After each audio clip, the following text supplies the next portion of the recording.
What is going on, YouTube? Back with another video. It's been about 3 weeks. I've just had some troubles with the phone. I actually had to send my phone back to Samsung, so that took about 2-3 weeks. But it's back. Um, so yeah, looking forward to getting back into producing some videos for you. This is it was a requested haircut by one of the subscribers. It's just a high skin fade. And so this is my good friend Ross. He's had some surgery on the front of his hairline. He showed me some pictures today. Actually, it was pretty amazing what surgery can do. Obviously had a receding hairline.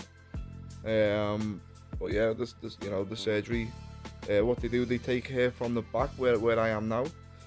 Take hairs from there and then put them into the front. Does kind of leave the skin towards the back here where I'm shaving.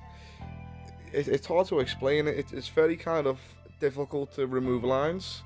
It's almost like scarred is what I'd say.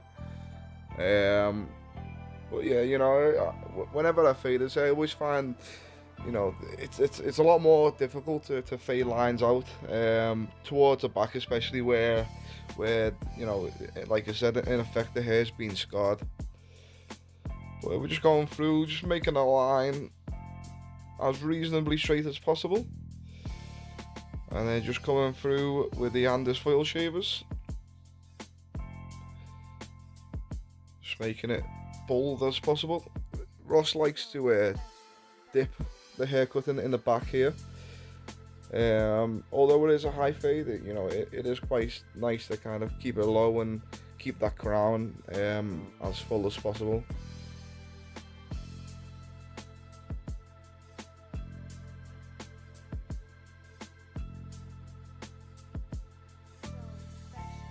So I'll just speed this a little bit up for you. Use the same old Andes foils right around the head, leaving a little gap underneath that line just so it's you can blend it out.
So here, just go around with a razor, just at the start of the haircut, just to remove any kind of small hairs that the foil shaver can't get to. I always find it nice just to kind of remove anything like that, just so it's done out the way and you're not kind of thinking about it. Just makes the service as clean as possible.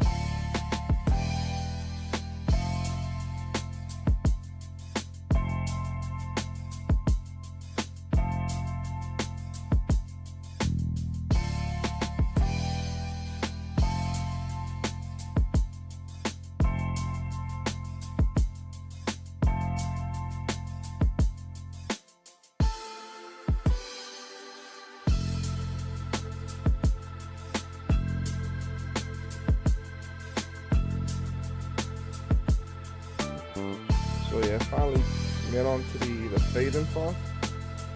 Seems like it's a little bit blurry, but I still thought it was worth putting out this video so you can understand how to do a higher skin fade. Like I said, it is quite high, try and keep the haircut as square as possible. Obviously there's going to be a little bit of, let's say, curvature towards the parietal ridge. We're just going through just no guard, the blade's totally open, and just coming down halfway, just going a little bit below the line that we just created, and then I'll eventually close the clipper and just remove that bottom line. I might come back with my trimmer if there's still a faint line there, but then we'll just repeat the same steps on the back. Towards the back, obviously it's a little bit lower down, but it just kind of leave a little bit more room towards the back, just because, like I said, especially with Ross's head, it's very difficult to kind of get any lines out as the head scars. So this is just number one open, just going same, about half an inch above the line that we just created, and even towards the front of his hairline, there's some hair that just, I think it grows either darker or thicker. You see right at the front there, it's very dense kind of hair, so I might have to go back over that with another clipper guard, but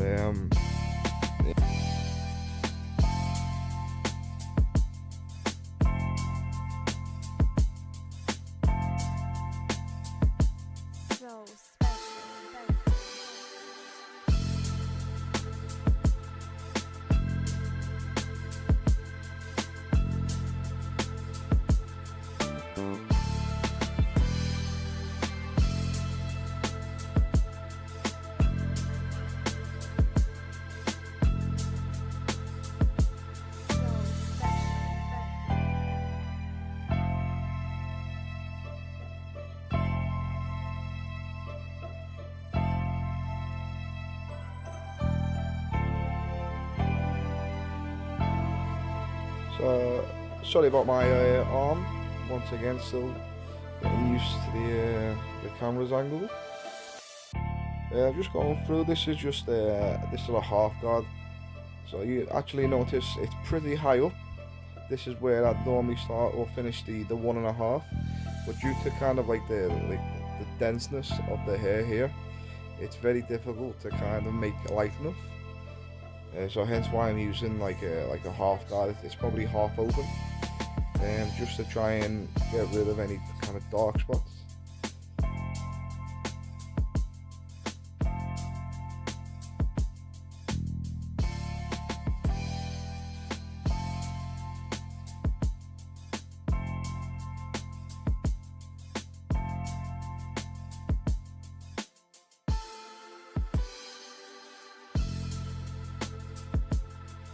So yeah, just moving on to the back, just the same steps. Whilst I'm thinking about it, I'd like to give a mention to the barber stable. I don't know if you've ever kind of followed this channel. Young Kev, big respect. Always followed him from probably 2-3 years ago when I first started barbering. Always kind of made me interested in doing it. But he's actually suffering with, I'm not too sure what the exact disease is, but he's very sick at the moment. I don't know him personally, but obviously, you know, I can always give my sympathy and support. So go follow him. He's a good guy, good barber, and yeah, it could do with some support from you.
moving on to the top here, just gonna thoroughly wet the hair. A lot of people comment on the spray ball, and you can see inside is like a small little bag. All it is like an oil sprayer, so obviously it comes out, oil being a little bit heavier than water, it'll come out a little bit faster. So yeah, great. I actually bought that in Australia. It's only about $6 I think. But yeah, I love it. Yeah, just moving on to the top, just fully wetting the hair, just taking the horizontal sections. He doesn't really want too much coming off the top. It's probably like a centimetre, maybe half an inch. And yeah, we'll just follow the guide coming forward. If you're wondering, I've got the YS Park comb and 6.5 Mizutani scissors. Great scissors. I've had these scissors maybe a year and a half. Haven't been sharpened, but still cut like butter. Might actually look to get some matte black scissors, like Mizutani scissors. I just think they look beautiful. But as we get to the fringe here, I'm just being a little bit more careful. He sometimes suffers with a little bit more sensitivity due to the hairline surgery. So you see me there, just gently picking the hair up. But you wouldn't believe the first, the hairline before he had the surgery. I might try and get a picture up here just to show you the difference the surgery made. So yeah, there you go. There's the picture. It's I think it's a massive improvement. He's only young as well. I think he turns 26 in about a few months' time. So he was definitely self-conscious about it. But yeah, you could never tell when I first met him. The hairline was a little bit light. You could definitely tell that there's been surgery. And to be honest, I never expected it to grow out as well as it has. But yeah, it does. It looks like he's never had surgery or anything like that. So you can see a little bit of almost like darkness in the back. I'm just gonna go over this. Like I said, this is I think it's a 1. Taking it pretty high, but you've kind of got to with Ross's head. Like I said, the skin's a little bit damaged from the surgery from his hairline. He's trying to lighten the area as much as possible.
So normally we do the beard, but it's no need. I think you only got a haircut like 5-6 days ago. Just gonna fade the beard in. I'm just gonna go through with the straight edge razor. I'm not too sure on the brand of this razor, but I've had it pretty much since I started barbing it. It's pretty heavy, pretty sturdy. And yeah, I would like to get a 245 razor, like with a triple cartridge exposure. I don't think it'd be very nice to be able to see the lines that you create immediately, but nah, I think it's only maybe $20 razor, something like that. But yeah, just going around, just making the lines nice and sharp. There we go, there's the finished product. Nice and high, a little bit off the top, and just with a nice sharp beard. Thank you for watching, I'll see you in the next one.